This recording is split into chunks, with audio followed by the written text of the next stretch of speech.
How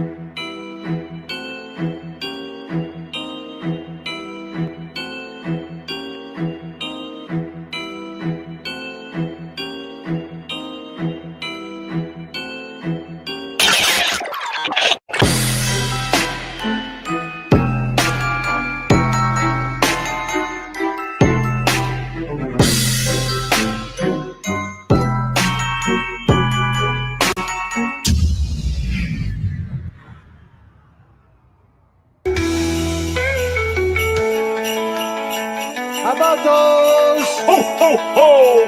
Merry Christmas!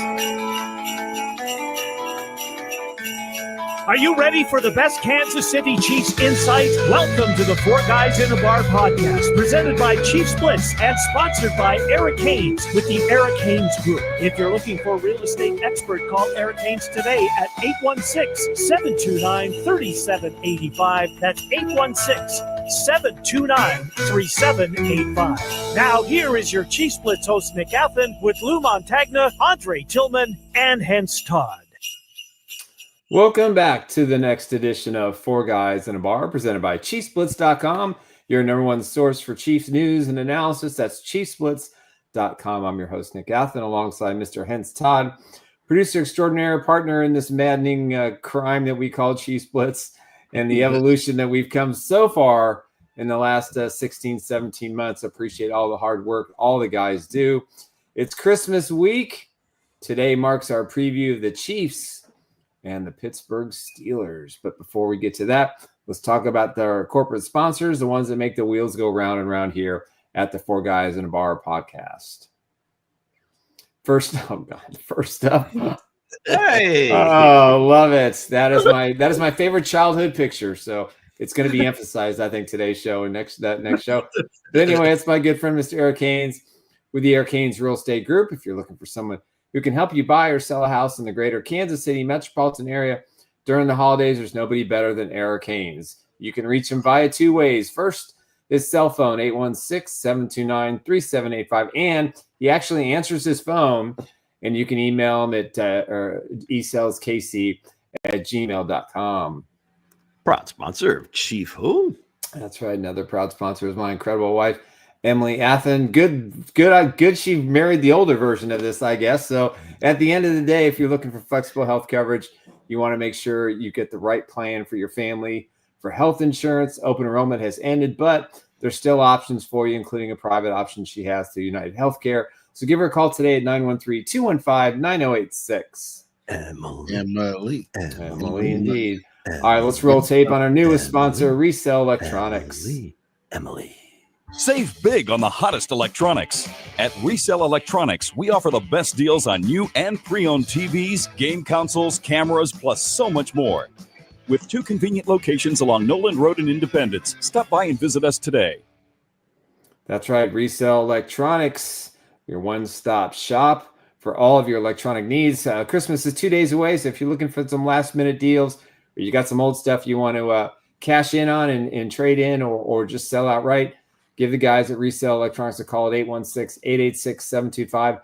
Visit their two locations, 1214 South Noland Road, and then down on 40 Highway. In the flea market, you can definitely get some great deals when you walk in. Make sure you tell them the Chiefs Blitz or Bowtie Sports sent you, and you'll get 10% off your first order. Check out the website, resellelectronics.com. Resell Electronics. That's it. All right, the other members of the team in red. Oh, Mr. Lou Montagna, Elf Lou, and then Elf Andre. Coach Tillman there on the bottom right or bottom left, depending on which way you're looking at our show. That's a strong elf bomb. Is this Right on your top of your screen there, sir. There you go. Is this the first Red Monday?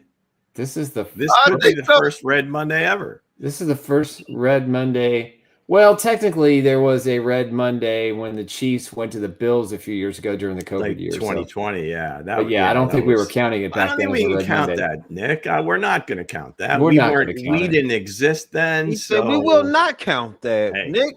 All right. This is the last of the days of the week that the Chiefs will play. They will end up playing That's right. 6 out of the 7 days a week. They will not play Tuesday, but they will travel tomorrow to head to Pittsburgh for a noon showdown against the Pittsburgh Steelers in a game that really is must win for Pittsburgh, or else they could be, looking behind the Baltimore Ravens for the division after their poor performance against Baltimore over the weekend. With that said, gentlemen, it is 2 days off. Damn, what's crazy? Hey, listen. Hey, was I the only one that noticed when we did Emily's spot, like her picture kind of looked over her shoulder, saw Nick's picture, and shook her head a little bit? Yeah, probably. I'm surprised she doesn't do that on a daily basis. Maybe that just happened on my screen. You know what's crazy? It sucks to be champion though, because the schedule is tough, because they all want to see the champion. They all want to see the champs. It's all about the coin. No breaks. Well, this is like an old-fashioned like round robin basketball tournament, because all four teams played Saturday. The same teams kind of playing different sides of it on Wednesday. So everybody, again, there's other teams going through this. Can't complain too much. But but anybody in the NFC, no days off. It's not the Bills, who've had a Sunday schedule forever. Yeah, it's. Listen, I don't like it. I know Patrick he was pretty funny today. And, I know he mentioned last week he didn't really care for it, but he said it is what it is. But today somebody asked him, is it fun to play in Christmas? He goes, heck yeah, until I found out it was on Wednesday. Yeah. So, hey, listen, they got to play the game. They've won 2 out of the first 3. And I thought, the win on Saturday was really big for this football team. And before we get too far down the show, Tank Dell, man, we wish you nothing but the absolute best. A dislocated kneecap, torn ACL. Very little chance he's going to play in 2025. I hope he comes back, full speed and ready to go in 2026 because he's a really special player. He had an injury last year. It's just some guys just don't have the luck, but that is a horrific injury that's going to require surgery and a lot of rehab. And chances are very slim that he's going to be able to come back next year. I don't know that if on both those plays, even going back to last year where they're down on the goal line, he's trying to throw a block and he blows out his ankle. If he's a bigger dude, does that happen? It's hard to say, but especially the play in the back of the end zone, that was bang, bang. Friendly fire, if you would, the opposing receiver. He was probably almost as sick as CJ Stroud was, and everybody else that was even close to that. Yeah. Obviously, we've been but kind of exposed to a dislocated kneecap. So hopefully, it's not too bad, and they got to it, and he got good care at University of Kansas Medical Center. Yep. Shout out to those guys. Shout out to an incredible staff out there. Yeah, and that's especially Coach Dre's right there. He's kind of representing the whole medical system, I believe. Yeah, right. Yeah, we won't. Hey, you know what? Hey, real quick, ask Ruben. Any more questions than that. Hey, real quick, Ruben. Yes, they lived to my standards. They did. The Chiefs did. I had nothing to say.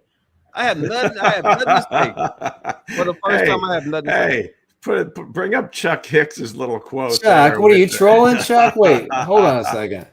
First off, is that a Giants hat? Well, no, he's got the Pretty Ricky icon, but how about the funny sounding British one? Come on, man, it's Mango. That's Mango. He's part of the. He's part of the five. Chuck. We're the Fab Five. Of course Five. he does. Chuck, don't come here taking shots at Mango. No. He said the Fab Five. We are the Fab Five. Funny sounding British one. The Globetrotters. Way to go, Chuck. Yeah. And what they said, I'm gonna get right into some stuff that happened over Saturday. Let's do it. They got a Christmas story, Hail Mary. It's coming out this tomorrow. That I think it's 7 something on YouTube.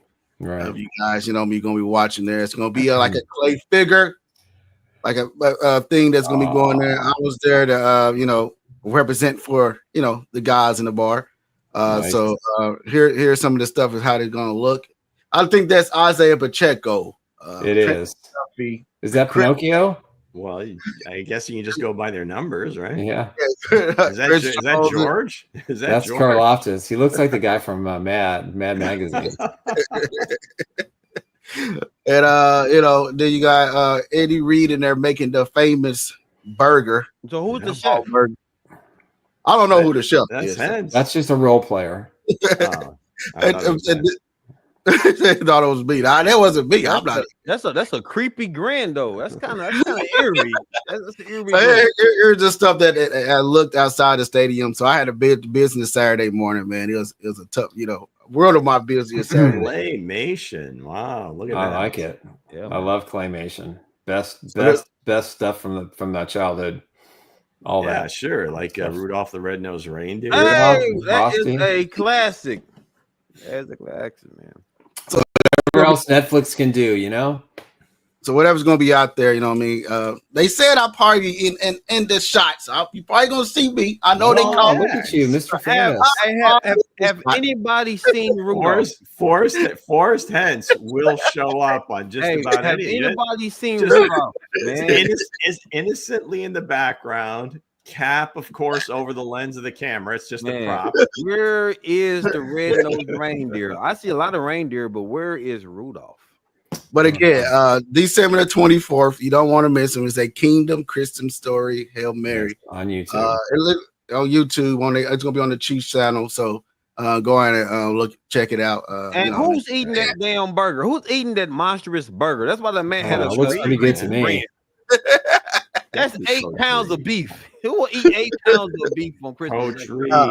Coach Reed probably would. I'm talking about the people, Lou. Who gonna eat that 8-pound burger? Oh, okay. I hear you. Yeah, you wouldn't eat that, would you, Lou? Absolutely not. That's right. No, that's way too much food. Yes. Well, we'll have lots of food, and we'll be doing our post-game show on Wednesday. As a reminder, 3:30 Central Time. We'll be talking Chiefs and Steelers on Christmas Day. Right. So that'll be a lot of fun as well. All right, Hense, guide us, man. What's up next? Let's get right into before we get into that, I want to introduce a lot of people said, the British kid, let him speak for himself. Where is he at? Part of the guys in the bar. Here come Mango all the way from the satellite drone. So Chuck Hicks was a plant on that one. he was the segue. Beautiful. We don't know.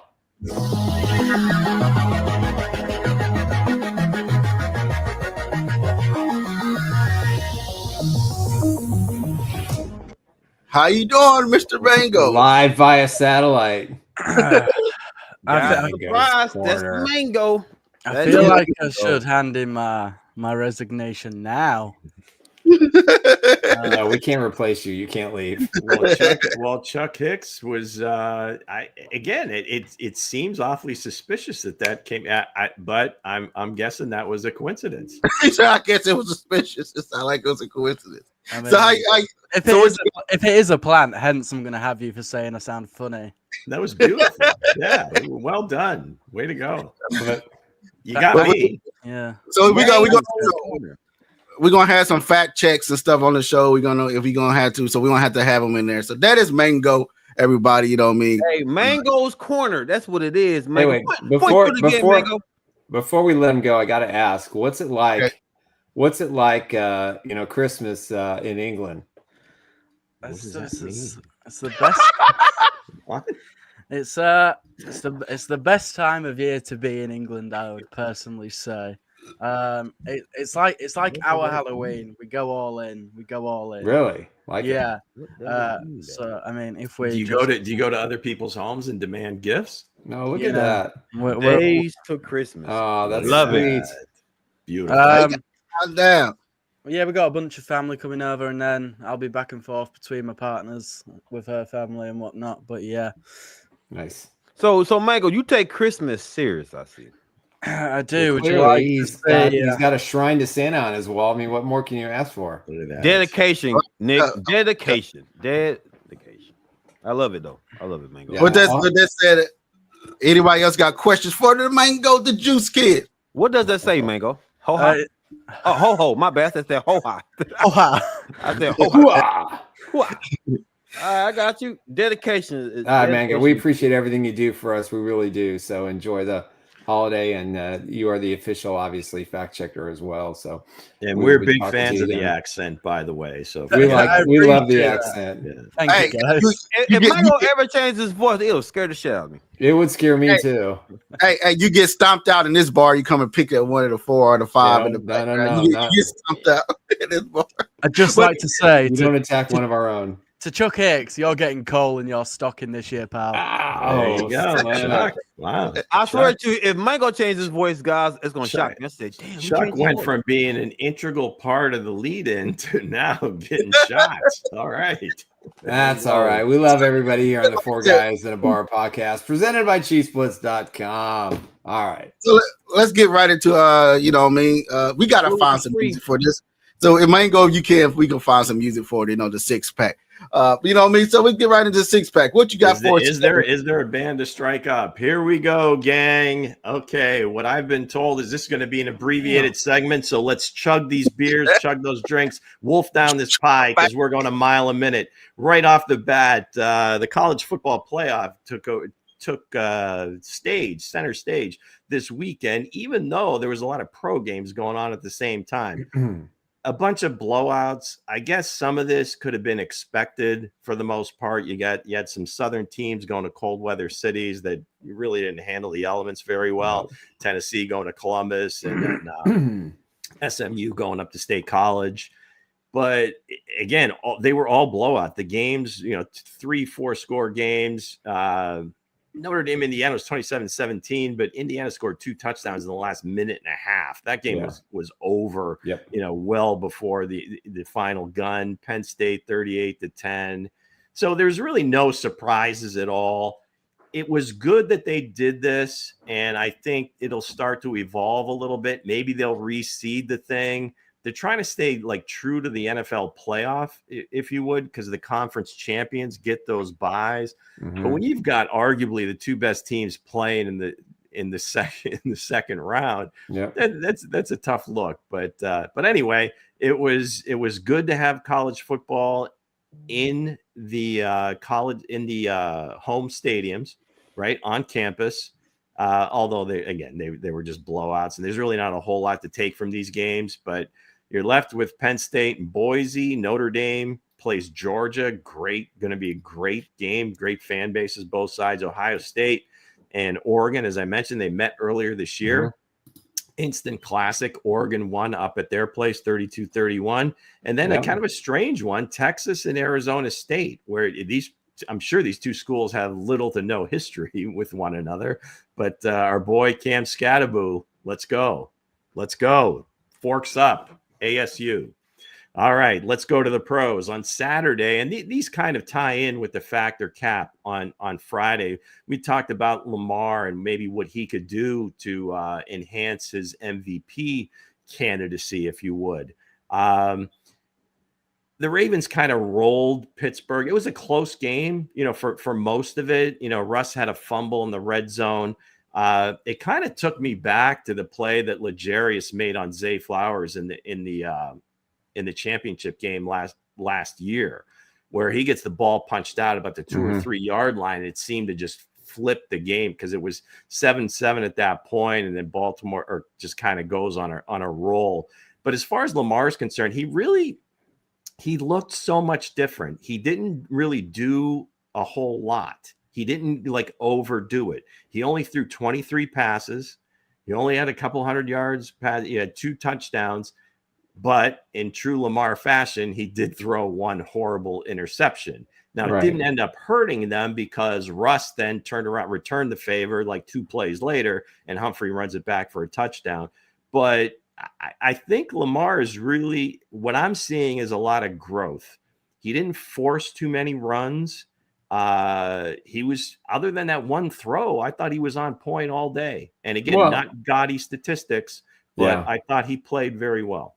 When Henry's running the ball like that, they don't lose. Yeah, he had and he doesn't have to do, and that's the key. He doesn't have to do anything. It's when they bottle up Henry, that's when he has to do all those other things, and he struggles sometimes in making the big plays in the big game and avoiding the ugly interceptions or the ugly plays. But listen, he managed the game well, and he managed it because Henry was just going off on the Steelers. Yeah, and they did, which was surprising.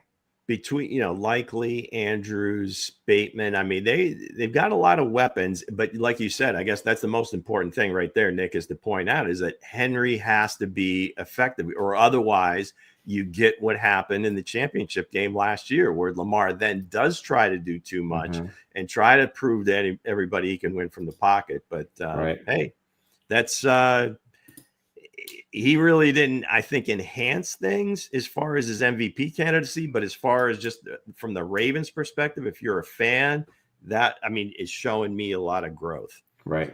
Maybe the game of the day that we're not really sure it was going to be, and I think in terms of factor cap, it was more about Jaden Daniels, right? To see, okay, is he going to cement the offensive rookie of the year, which, oh, by the way, he did in spades, right? I mean, this kid, now he did throw 2 interceptions. He did throw 2 interceptions, but when they needed him, whether it was 4th down with his legs, making throws to Terry McLaurin, but the other piece of it is he wins the game with guys like Olamide Zaccheaus and Jamison Crowder with 2 touchdowns each, which you're thinking, what? Who? So, but he was just on point. Like I said, other than the 2 picks, they had 5 turnovers. And somehow, someway, now Hurts got injured, got a concussion, so that probably played a lot into it. Pickett didn't play that poorly. He didn't play that great, but this causes a huge shakeup in the NFC because now Detroit's back into the opportunity to be the number 1 seed. Minnesota sitting right there with an opportunity to be the 1 seed. Yep. And Washington now has put themselves squarely into the playoffs, and just well done, young man. And shout out to Cliff Kingsbury for kind of changing some things in his offense, a lot more shifts and motions. They didn't run the ball that well outside of Jaden himself, but he did make some adjustments, and that Philadelphia defense has been playing lights out for like the last 7 or 8 weeks. And for them to throw up 36 on him was pretty special. It's just like, I feel like, a lot of people, question Kingsbury. I feel like the Cardinals are feeling that right about now. They should have kept, Cliff Kingsbury over there. You know what I mean? Now you got players crying on the sideline. Cardinals ain't, the bars out there saying that, all of a sudden this has turned into a jump on the Cardinals. Seller's remorse. Let's keep going, Lou. Keep talking, Lou, because my man, keep it 15 minutes. Let's go, Lou. Keep going, Lou. Keep going. They said that Cliff Kingsbury can't coach in the second half of the season. He can't coach. That's what somebody said down in this corner over there. Well, to this point, it really was kind of a thing. And I hear what you're saying, Hense, but I think he and Kyler had probably, that was pretty much it. That was, it just wasn't going to work the way that it would have in a college program or when he was with them at some point. But he had to he took that year at USC to kind of reflect on his offense or whatever. And I think he even definitely made some adjustments in this season, because they were starting to get a little bit stale. They lost a couple of games. I mean, they won the game on the Hail Mary that they certainly should have lost. Right. So this is, I think, a big game. And there's so many statistics about Jaden, but I'll just give you this one that I think ESPN had put out. 4 passing TDs in the final 30 seconds of either the fourth quarter or overtime. Most of anybody since the merger. That kid baller. He's a rookie. No, honestly, real quick, JD is a baller because, like I said, still looking at Cliff Kingsbury, the offense still sucks. You know what I'm saying? But Kyler Murray crying on the sideline. If you look at JD is just a playmaker, man. The dude is he got a feel for the game. I bet Kyler was it Cliff or just the Cardinals? Because the same damn thing happened this year. It was to me, honestly, it was Cliff. When Cliff was with Arizona, it was no. Forget about Cliff. I'm saying this year they were 6-3. They had everything going for them, and they chose. It's the offensive coordinator, this Drew, man. Don't you have an offensive-minded head coach, or is it defensive-minded? It's Drew, because like I said, Gannon's a defensive coordinator, but Drew Petzing actually was getting some accolades. Drew's an OC, but guys, the way our personnel is, we don't have we got personnel to pass. We got to pass. Okay, we're not going to talk about losing teams anymore. But don't bring it up then. Same game. Saquon goes for $152 TDs. So it looks like the MVP. My team, they're gonna say, "Don't talk about it." Man, don't bring it up. The MVP is probably gone too. Right. You get like 10. You'll get like 10 seconds, Coach. Damn. Remember, we're chugging. We are chugging these beers. That's right. Okay, we are chugging these beers. Wolf down that pizza. Let's go. Keep it rolling. Keep it rolling. You're right. One of the other games we talked about in Factor Camp, Minnesota, Seattle, another one that was very much a playoff type game, playoff type setting in Seattle. We talked about Geno's roller coaster, and we again experienced the Geno roller coaster within the game, where it looked like he a couple times had them in position to go ahead. They did go ahead to take advantage of some situations. They missed the field goal, and then he throws the interception, which might have been on DK. On the broadcast, they were talking about DK kind of like jogged through the end of his route, and Geno threw it. Anyway. But Sam Darnold, come on, man. He just gives Sam Darnold some love. Give Sam Darnold some love, man. He clutched. That throw he made when they were down 24-20. The dart that he threw to Jefferson on the corner route there, where he just like between two defenders. Now, obviously, you're throwing to a historical receiver, but damn it, he put the ball where he needed to put it. And this guy has probably earned himself a $40 or $50 million deal. And it was just, Minnesota. I don't know, Hense. I know you keep saying they're not that team. Yeah, Hense, what's your thoughts now, Hense? What's your thoughts now? They just keep winning. They keep winning. But speaking of that throw, man, I know it's not in a six-pack. And I know I give this kid a lot of grief. I give him a lot of grief. I thought you was going to have it in your six-pack. Yeah. You know what I mean? But Joe Burrow had the best throw I seen so far. I was watching the game. I said, did he complete that? I said, I don't want to see these goddamn Bengals. I don't want to see what they got. Wait. Hey, did Mahomes do the same? Mahomes had the same formation against Tampa Bay, the same throwing. Are you talking about the one to T. Higgins?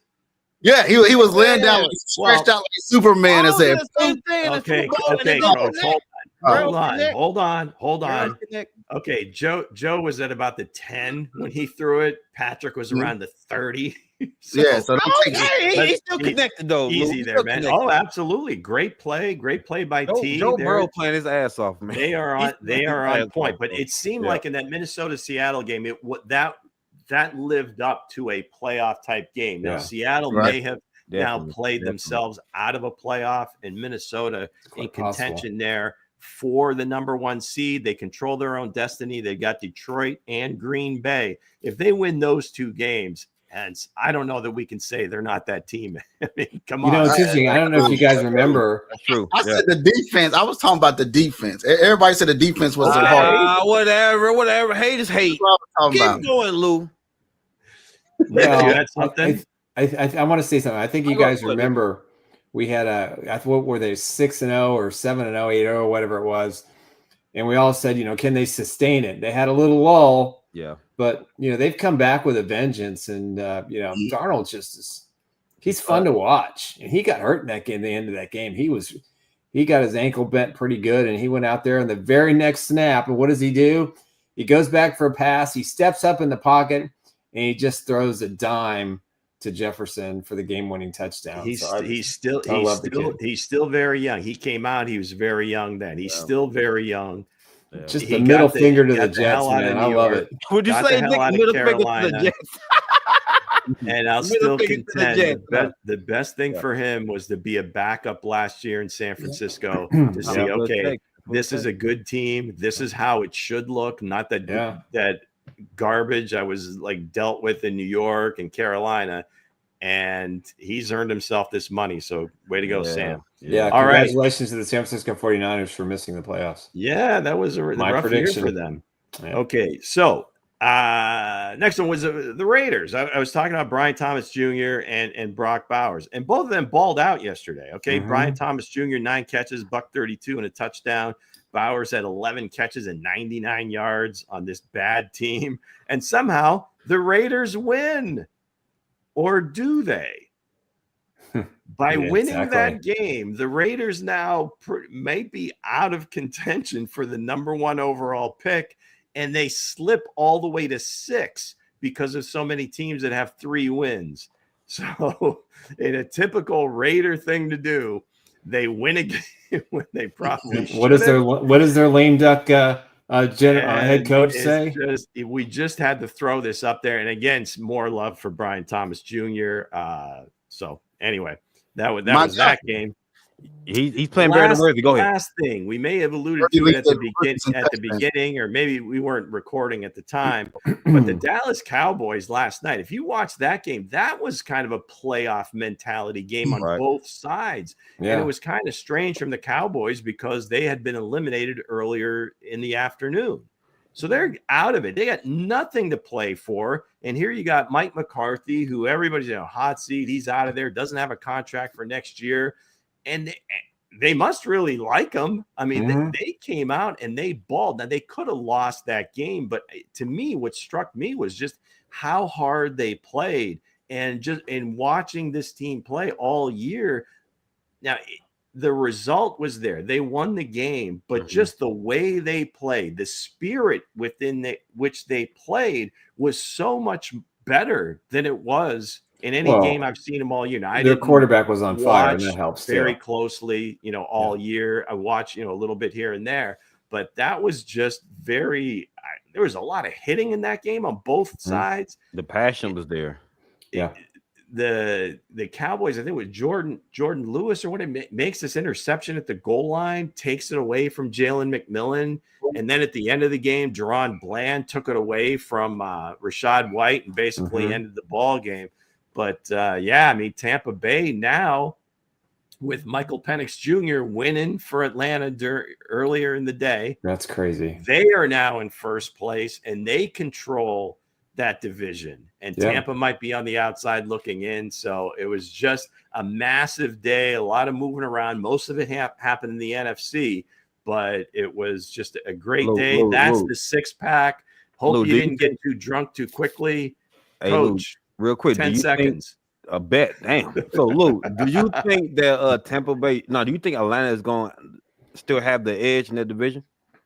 Well, they're ahead. They went out. They've got the tiebreaker. Yeah. So, I mean, it's all on them, right? I think they edge it out. Now they had 2 pick sixes in that game. Penix played fine. He wasn't like overly spectacular, but I think he can move. And Kirk isn't moving. So I think from that perspective, he gives him a better chance. And we'll see. It's in their hands. So all they got to do is win their last 2 games, and they win that division. Excellent. All right, chug along, folks. Hopefully we got it in under the wire here, Hense.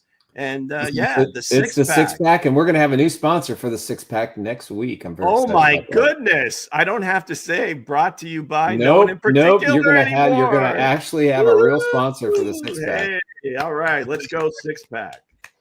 So before we get in there, we have a little breaking news. So let's get right to it. Well.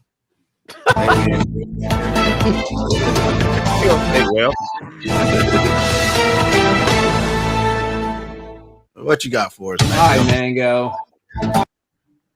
Okay, so first of all, the Chiefs are placing linebacker Jack Cochran on injured reserve. I think that was expected. Right. But the positive news, the Chiefs are designating tight end Peyton Hendershot to return. He's coming back. That's good. That is the breaking news. I love it. Quality breaking news. I like Peyton. I think he's a good fit for this offense and get him up to speed because the third tight end is still MIA. Well, especially with the issues that they're having at tackle, anybody that can come in and be physical, whether it's pass protection or just blocking in the run game, is going to be a huge addition. And Hendershot's a big dude that can fill that role for sure. Yeah, there's another rumor. I want to touch on it really quickly. There is another rumor out there that's making a lot of hay in the NFL circles about Tyreek Hill and the fact that it's very likely that he and the Dolphins are going to part ways after this season, and that the Kansas City Chiefs might be a team interested in him. However, I will temper this by saying, just because Hill wants a reunion doesn't mean, quote unquote, the Chiefs do. Now, I see the obvious reasons as to why, but it just kind of depends on how the wide receiver chemistry goes between now through the playoffs, if they want to bring Hill back into the mix. And with that comes a lot of other stuff. But I know, Hense, you want him back, and I'm sure that you all do. I'm not as sold. But, I'm not sold either. Okay, good. I don't know about how do you feel, Lou? Well, I think with as Xavier evolves, that's kind of the role I think they want him to play. Right. And if they feel comfortable that he is continuing, and I think all signs point to that he's making these steps, and come next year, it's going to be like Rashid breakout time. So it'll come back. I think it could come down to like Hollywood, or if they paid D-Hop to come back, they don't want to have like an aged wide receiver room. So, a lot of factors go into it, but chances are very slim. I mean, can you just imagine you had Hill, Worthy, Hopkins, Hollywood Brown, and then Rice mid-year. We make these lists. There's one ball, okay? There's one ball. And you guys, some of these guys hate. They want the ball. Do you think Patrick would want to deal with that in the huddle every play? Oh, I think he would love it. He'll love it. Man. He would love it. Yeah. Y'all say he will love it. They're not going to love it. He would love it until one of them starts pouting when they don't. I don't think, but see, the Chiefs don't have guys like that. That's the thing, Lou. I know you've said that before. But if you throw Tyreek into the mix, they're all. If you throw Tyreek, his aura will spill into the room. I'm telling you, that's just his vibe. Yeah. Talk to him. I don't think any one of the Chiefs receivers would give a darn about how many touches they get. Tyreek Hill do. As currently constructed, you add Hill into the mix as a replacement for one of those guys. That's that different. Kind of mentality tends to permeate. Bad apple, man. Bad apple. We don't want the bad apple. All right, we'll see. All right. Anyway, that's the other rumor that's making a lot of NFL circles because he's pretty upset with what's going on in Miami. So hey, it's his own fault. He cashed out, and the Chiefs made a great trade and got better defensively, and McDuffie and Karlaftis and I know for sure they're gonna bring back Hollywood. You know what I mean? Yeah, I think so too. I think why not? You know what I mean? But other than that, let's get back into Nick and his pajamas, and let's talk about let's talk about the sponsors right here. All right, let's talk about first up my good friend Mr. Eric Haynes with the Eric Haynes Real Estate Group. If you're looking for someone who can help you buy or sell a house in the greater Kansas City metropolitan area, give Eric Haynes a call at 816-729-3785. You can email him at esaleskc@gmail.com. Proud sponsor, Chief Who? That's right. Another proud sponsor is my incredible wife, Emily Athan. If you are looking for the best health coverage option for your family, give her a call today at 913-215-9086 for a free custom quote and have her analyze your current situation to make sure you have the best plan that's available to you and your family at the right price with a great coverage. Again, 913-215-9086. Emily. That's right. Emily. All right, let's talk about our new sponsor, Resell Electronics. Emily. Get the best deals on new and used electronics at Resell Electronics. TVs, laptops, Apple Watches, cameras, cell phones, plus so much more. And if you're into gaming, we carry new gen as well as vintage consoles. Resell Electronics in Independence. That's right, Resell Electronics. If you're looking for a last-minute Christmas gift, check out their two locations, 1214 South Nolan Road in Independence, down on 40 Highway, and Nolan Road down in the flea market. They've also got another store there. Listen, anything you want electronic-wise, they are the place to go. If you walk into the store, make sure you tell them that ChiefsBlitz.com and Bowtie Sports sent you, and you get 10% off your initial purchase. So there you go. We love the guys at Resell Electronics. Check out the website at resellwithacelectronics.com. Resell Electronics. Yes, Ruben, that is a big Snoopy. That is was my favorite stuffed animal that my sister took when I was 12, when she moved out of state, and I have not gotten it back.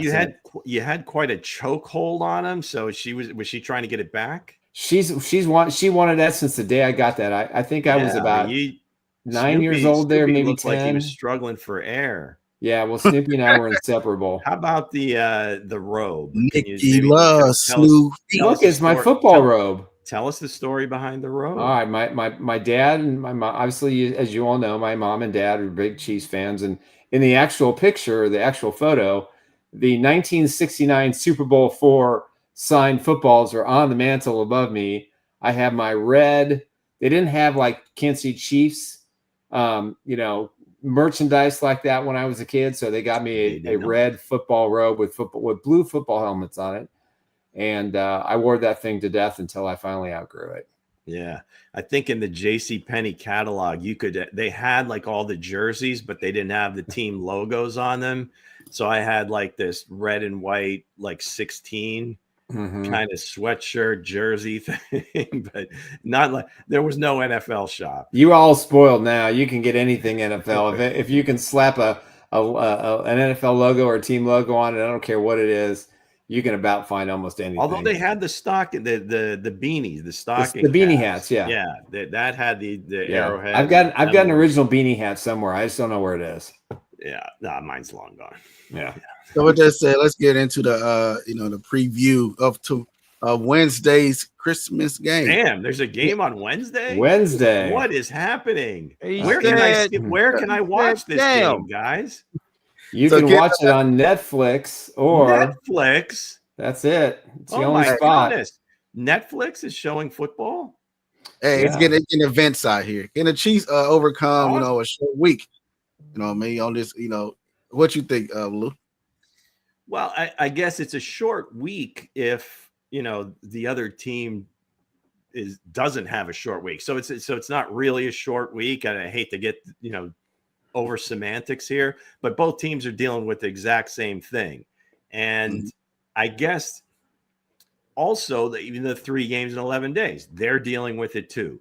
Now, the one drawback is that you got to travel. They have to leave like tomorrow morning, right? Don't they have they have to be in the host city by noon. And that may be laxed a little bit. 1 o'clock Eastern. 1 o'clock Eastern, they have to be in. They have to be boots on the ground. I think a lot of the stuff that we've seen so far this year, just the way they play, and hence you talk about battle tested, whatever. There's no situation that they haven't dealt with. Now, obviously, again, this is kind of like a going Sunday to Thursday, except it's Saturday to Wednesday. So I mean, they've done this before. They're a veteran enough team that even if they don't have like a full on game plan that's specific to the Steelers, they can still play and win the game, have no issues, that they don't have every single matchup, dissected and everything else. So I think they'll be fine from that perspective. Now, you got a pretty good team on the other side, pretty good defense. Now, they did give up 34 just a few days ago, but again, every game has its own little shelf life, and I think it's going to be a tough game. It's going to be low scoring. It's going to be hard hitting. It's going to be like a playoff game. Pittsburgh absolutely needs it. So I'm looking forward to it. But you just said it right there. You just said good old fashioned hard hitting, 1990s, if you would, football game. Not what them flags is out. Them flags has been severe this year, man. So it's not gonna be some hard hitting because they ain't gonna risk it. Nah, but Lou, what you just said was very important, man. Pittsburgh do need it. Pittsburgh needs this game more than Kansas City. They're reeling. 2 losses in a row. Yeah, and you just said it. I think it's more about Pittsburgh. For Pittsburgh need this game, but I believe Chiefs can overcome this. The last 2 games, the Chiefs has been very impressive. That offensive line has been impressive as well. And again, if they was to put Wentz in, I have no issue with that because the way this offensive line has been playing. Especially they can lean on Kareem Hunt, so I don't see no issue with it. I think Chiefs can overcome this. Yeah, I agree. I think they can too. And again, this is the 3rd game of the trifecta of the impossible schedule. But I think I think because of the way, as you mentioned, Andy's not going to mess with the offensive line. You're going to see the same offensive line Wednesday. He's not going to mess with it. There's not enough time to put Humphreys in there. He didn't even practice today. So they're obviously going to hold him out. And who knows, he may just be the insurance policy at this point, especially if Wanya Morris steps in at right tackle, or they put him out there at right tackle. Anything is possible. But for now, I don't think Andy's going to mess with it. All the other teams are in the same boat, except the fact that I think all three teams had their bye week prior to this 3-game gauntlet. So I think, they have a little extra rest, but the Steelers must win. This is Russell Wilson's contract game. He has to win this game. If he continues to make mistakes, and the Chiefs have handled him before, then it's going to be very difficult. It's going to be very, very difficult for them to, make a stand in the playoffs. Now Pickett might be back, so that could help. But I don't think the Chiefs are going to be lost on the moment of what they can accomplish by winning. They get the bye week. And I think, quite honestly, they don't believe in trap games, and they're going to be prepared, and they're going to, again, middle finger to the NFL for making them go through this gauntlet. Being the number one team in the NFL. I'm clipping that shit. I mean, seriously. And listen, I appreciate the NFL and what they're trying to do, and they're marketing their game, and they're going to use their number one product, which is the Chiefs. Middle finger to the NFL. I feel you. Of the top 10 games on TV this year, the Chiefs have been involved in 8 of the top 10. Mm-hmm. So I get it, and Netflix is going to set a huge record, and kudos to them. And I think what's that? And the Chiefs aren't going to care. So I don't think that there's going to be any trappings here. Like that, they'll be ready to go. I'll put it like this. You can't trap a team that's on the battlefield, man. They've been in the battlefield before. Mm-hmm. So it's like the battlefield game. Remember back in the day, you had the battlefield, the little lineups. You play. I never played it. Yeah, so you don't know about battle then. So plenty about battle. You know, playing in the battle. The battlefield. You got battle Street Fighter. You got the team out there battling, man, and this team has been through the gauntlet. Now it's no minefield that this team can't get across. Right. You can play laid out all the traps, all the stuff you want to get across, but they got a guy at the head of the throne right now, and Andy Reid has seen it all. So and Spags on defense as well. So they're gonna have these guys ready to go and ready to go in this short week.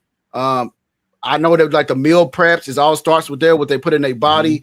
The fluids, the stretches, and everything else like that. Just like Patrick Mahomes came out on Saturday. The guy, was doing stretches in the tunnel. Nobody didn't get that. Nobody get the guy was doing stretches in the tunnel, getting ready for the game. Only Botox can see that. Only the TMZ.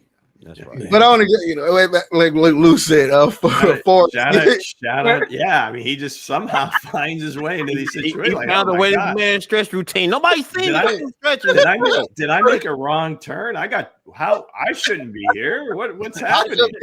How did I get in here? I'm just a new guy.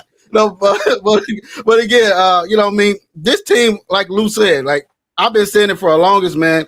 I ain't never seen all the team battle tested like this since the New England Patriots in the Tom Brady era with Belichick. When these championship teams are ready for battle, like the Celtics and not even the Celtics, Tim Duncan and them back in the day. When they was the Spurs,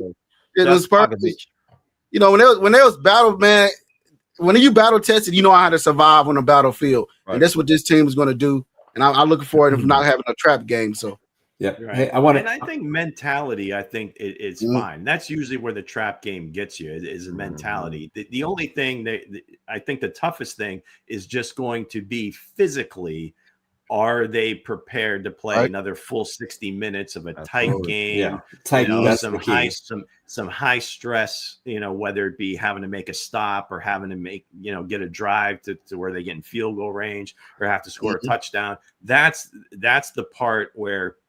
You might have a little pause, but they've just been through it so many times that it's almost like muscle memory anymore. Yeah. So when they get in those situations, it's not necessarily stress. It's just like, okay, we know what we need to do.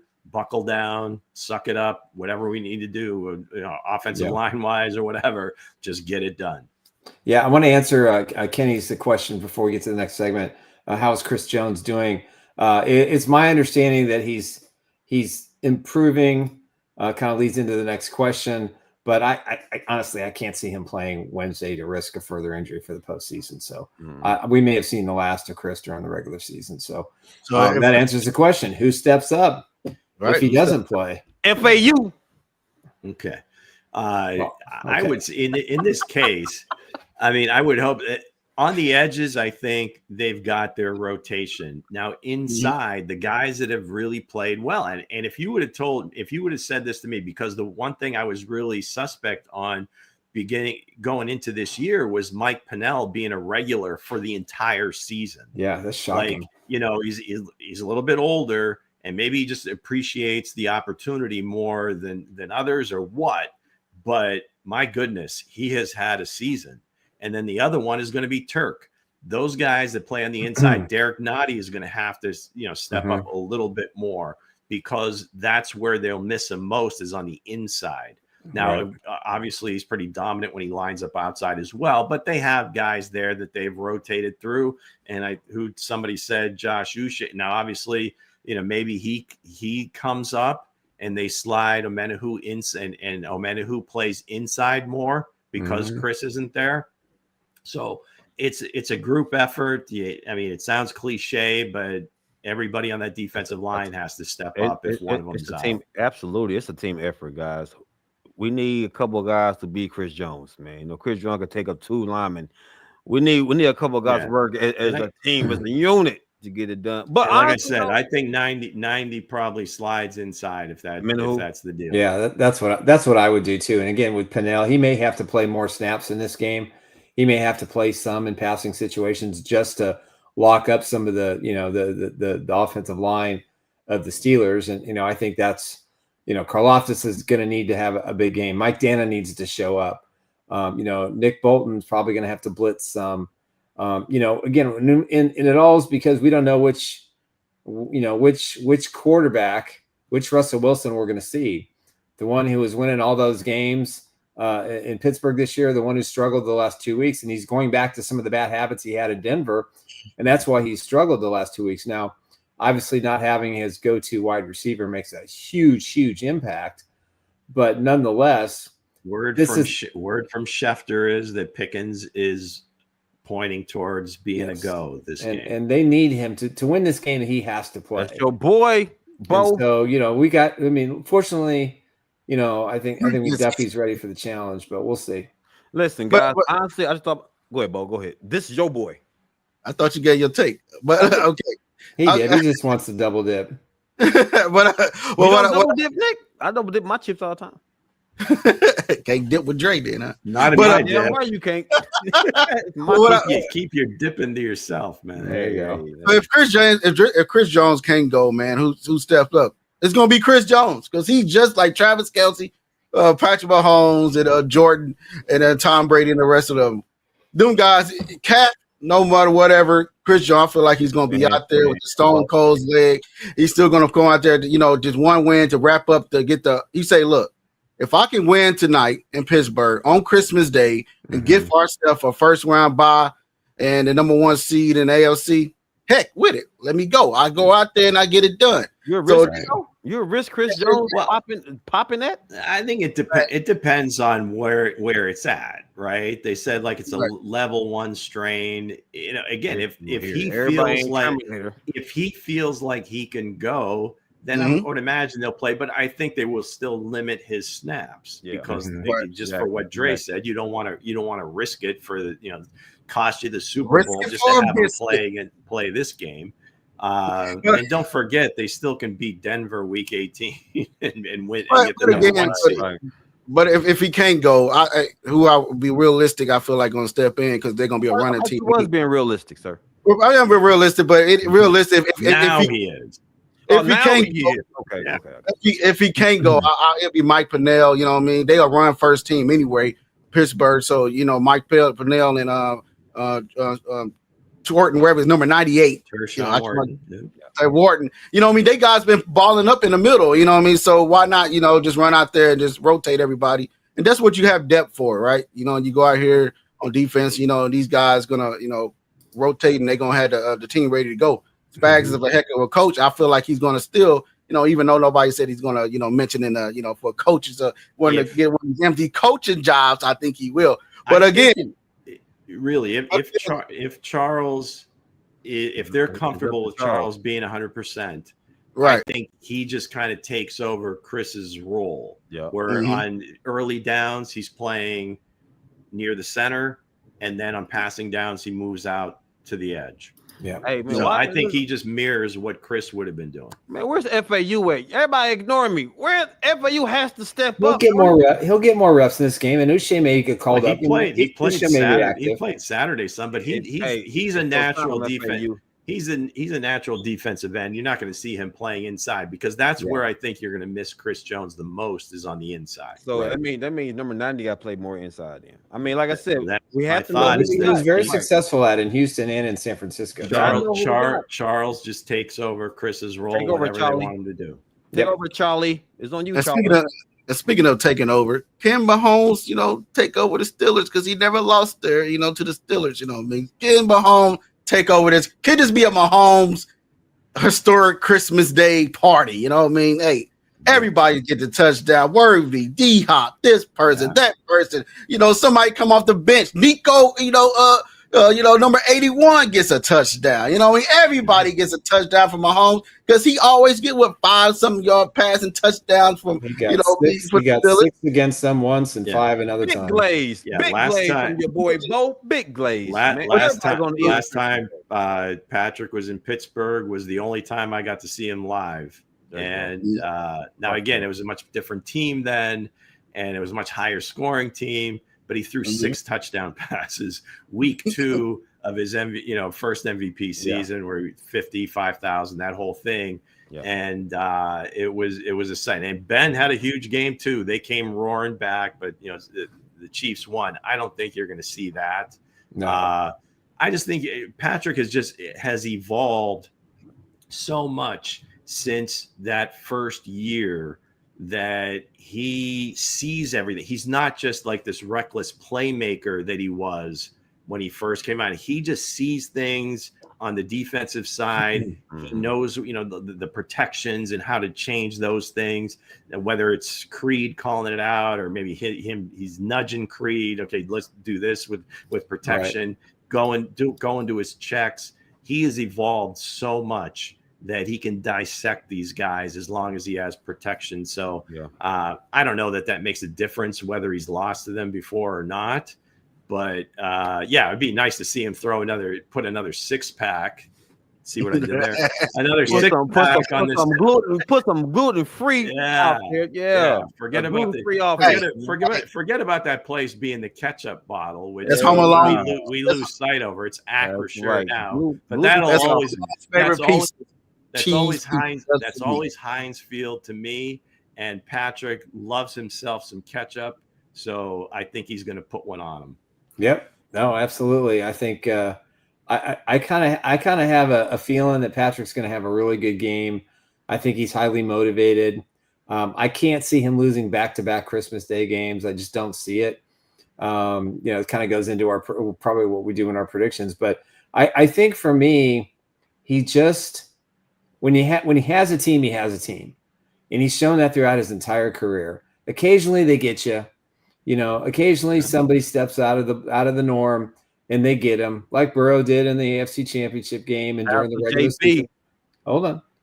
And that trend is starting to change. The Chiefs have won the last couple. So I think overall, when you look at him, you just say he knows he's not lost the Steelers. He knows he has confidence in this team. He's playing better football over the last 3-4 weeks than he has all season long. And this is a showcase game. It's huge for Netflix. It's huge for the Chiefs.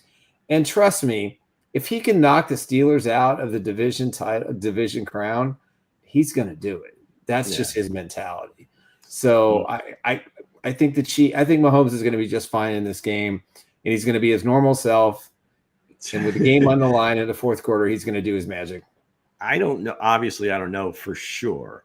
But if I had to guess, the only games that I believe that Patrick gets a little personal with is Buffalo or Cincinnati. Yeah. Quite frankly, because those are the only two teams that have shown the ability to beat them. And maybe he hasn't beaten them as often as he would have liked to. They don't see Pittsburgh that often, and they do occasionally, but they're just they're just the next team in front of him to get, that's keeping him from his next goal, which is home field advantage. So yeah, he wants that. I don't think it's that big of a deal to him, but so he's going to be ready to go. This is the next obstacle. Yeah. No, that's a good point, guys. Like Blue stated, even the greatness of Joe Burrow, man, is like if you look at a guy like Joe Burrow, and go ahead and mute him. Josh Allen. We're gonna go ahead and get into the next question, guys. We're gonna see, and can the Chiefs' young secondary continue to shine? What you have to say about that, Luke? Well, like I said earlier, Shefty's saying that Pickens is pointing towards playing, so that's the big one right there. They are a, I don't want to say completely different offense, but a much different offense when George doesn't play, because he just gives them that ability on the 50-50 balls where it's more like 80-20. They throw it up to him down the sideline, and he just makes spectacular plays, right? I mean, as long as Russ has time. Now, answer the question, I believe they can, because, again, because of their youth, they every game they play and the more reps they get, they get better automatically, I believe. Mm-hmm. And it's just really a matter, maybe some of these chess pieces being in the right place, where you saw Trent playing a lot more nickel this game, where somebody had said, oh, is Trent a ball hawk now? I think, quite honestly, he hadn't played it before, but then he plays the nickel and he becomes an all-pro at it. Mm-hmm. You got to almost say he might be more effective at that position than he is on the outside. Yeah. Now, playing outside, it would be better for his pocketbook, his wallet.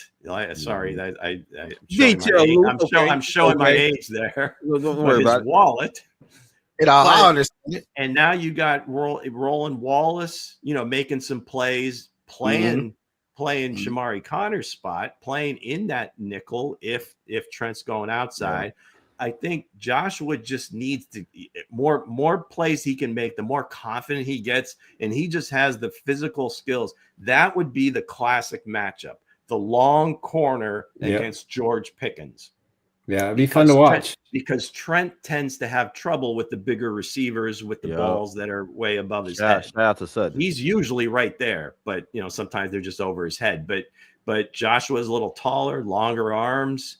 So this might be a breakout game for Joshua, though. So this might be a breakout game. We'll see. But I think they will continue to play well. Breakout game for Joshua. I think Joshua, like, to really get my respect, if he goes out there and shut down Bow Tie's boy. That's Pickens, Big Mouth, Diva. I like go out there and shut him down, man. Again. Man, will you let me talk? I got 10 seconds, man. Yeah. So listen. This get 10 seconds, sir. So this is Pickens' boy, right? This is Bow Tie's boy. If he go out there and he shuts down Pickens, got my respect. Hey, I want him to shut him down. I put it like this: this young secondary, it could continue to shine because they got the leading person that's leading the interception, and that's the Golden Kid, aka Jaden Hicks. My jersey is on the way for my wife that got it for me. I kind of seen this, but again, you're a bad kid when you was little. I can tell. He leads all rookies in interceptions with 3, and he's playing great, and he's kind of taking a lot of reps from Cook, and that's a good thing. And when I seen the kid in training camp when I was up there, man, I was like, man, this kid, man, this kid is an all-star, man. The Bill, he's like Earl, what's his name? The dude from Chancellor from the Seahawks. Earl Thomas, man. Cam Chancellor. Cam Chancellor. Cam Chancellor. That's what remind me of when I see him play. But he said Chancellor. Yeah, wait till you get the hits. You're gonna see why. Hey, boy, those are tough shoes to fill now. Hey, I think the man can fit him. I think the Chiefs secondary is going to be fine. I think Earl Thomas be better. Not no damn Cam Bam now. Bam was a smacker, boy. They played I think they played good against the Texans. They didn't have Connor out there. Roland Wallace had a really good game, I thought. He did. And and then just I think Joshua Williams, he makes the great play at the end of the game with a sack. And those are things that you look at and say, okay, this is what you want to see. That just gives him confidence to be that corner. And a lot of after the injury, he made some good plays and forced some overthrows by CJ Stroud. And again, this is so similar to what we saw the last 2 years, in the end of the year and in the postseason. The young guys just stepped up. And, if they get their other injured cornerback back for the playoffs. And that's just it. Some of the guys that are playing haven't really gone through, like Najee hasn't really been through a playoff run getting significant snaps. Roland Wallace, this is his first deal, right? Joshua's been, in and out of the line, and he's played in some big games. So hopefully that's, something that he can continue to build on. And that blitz that he made was just, but none of the other guys had that experience either. That's the thing. They didn't have the similar position. The coaching staff puts them in a position and says, hey, this is what you want. And so they've done a terrific job in getting these guys ready, and we'll see what happens. The other part of this is because as young as they are, how many of those tunnel screens did Houston try, and every single one of them got blown up by either McDuffie or Justin Reed or Joshua. And somebody was saying earlier, I mean, they want to run the ball with Najee, with Jalen Warren. So those DBs are going to be big in the run game, because if they're running those outside zone plays or whatever, they're the ones usually that, if the run is going to be a big play, the DB got wiped out or doesn't make the tackle. Right. So if they make those tackles, then it's going to be harder for them to stay in the run game. And the way to really beat this team is to get Russ to hold the ball, because when he holds the ball, that's when he runs into problems. Right. Because usually the quick read, if it's the moon ball, he's hitting that fourth or fifth step and he's letting it go. Right. If you can get him to hold on to it, that's where you got a great chance that those DBs picking off some of those passes. My keys to victory will just get, like you said, man, get Russ to hold the ball and get pressure. Just get pressure. Don't force anything. Don't force anything. To me, this is a cream hunt game. Just get physical. Cream hunt and that 14 personnel, man. Just get physical with them. That's it. Yeah, that's the key. I mean, the Chiefs just have to play their game. They've been in tough situations. I still think they're playing with house money in this game, because I think, if they go and play the Broncos, at the end of the season, I think they're going to win that football game, despite how bad the Broncos may need it. But, I just think the team's they're too focused. Listen, they've overcome every obstacle thrown their way this season. Yes, they've been lucky to be 13-1, and they've gotten the benefit of some calls, but they've also been hurt by some bad calls. They've won a lot of close games in every way possible. I think the only thing we haven't seen in a close game win for the Chiefs is to intercept a 2-point conversion for a 1-point win.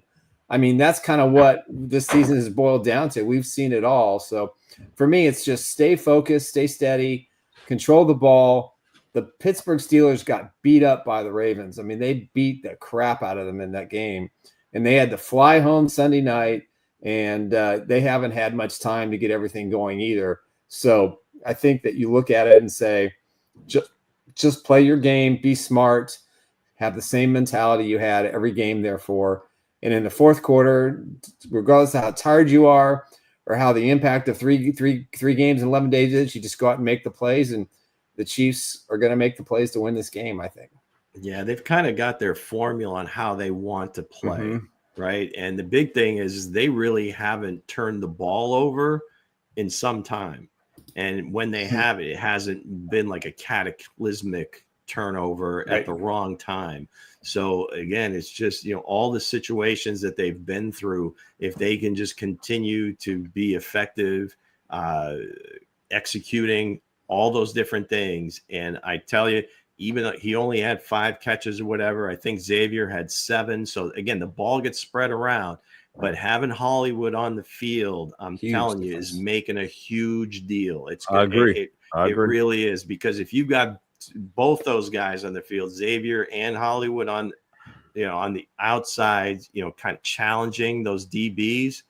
Joey Porter, I think he's like a L'Jarius Sneed. He might make some plays, but he's going to get called for a bunch of holding, pass interference. He is the definition of the hands-on cornerback. This is the epitome of Coach Dre's coaching here. Joey Porter would be his guy because he gets hands on him. Hands and feet, man. He gets feet on him. He gets his helmet on him, everything. So, So again, play clean.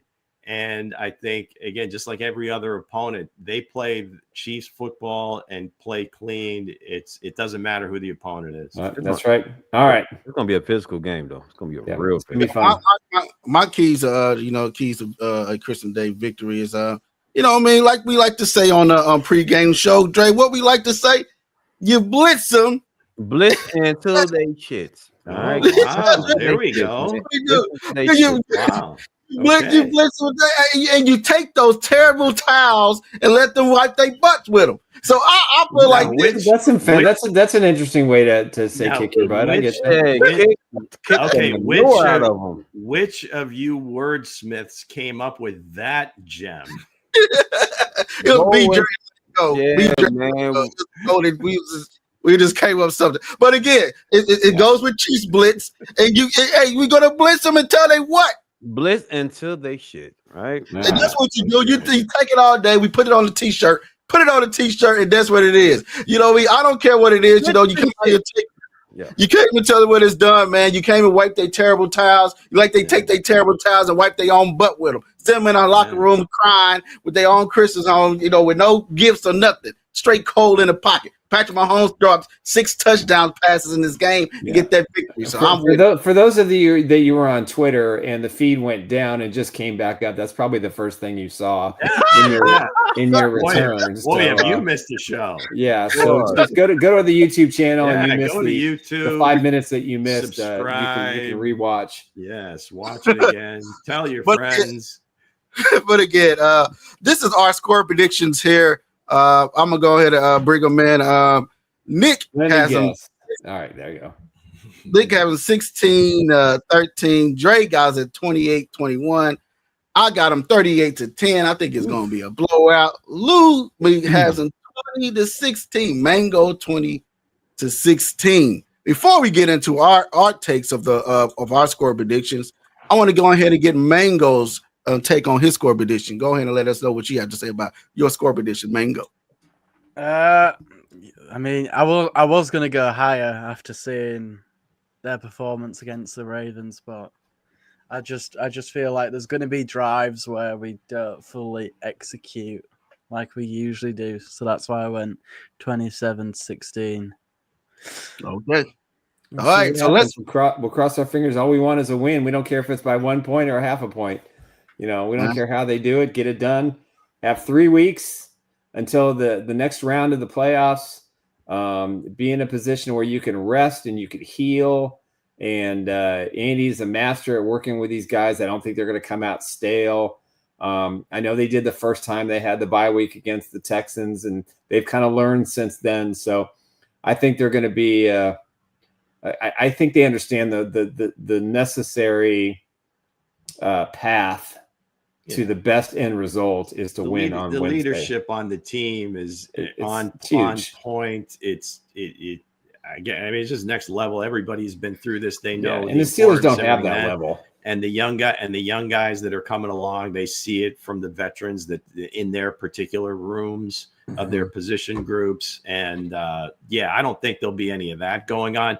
The only thing that worries me in terms of the 20 points scored is just the short turnaround and fly the whole thing. I mean, it's just you're going east into another time zone. It's just, I get it. It's everybody is under the same rules. Every team travels, but it just everything piled on everything else. Yep.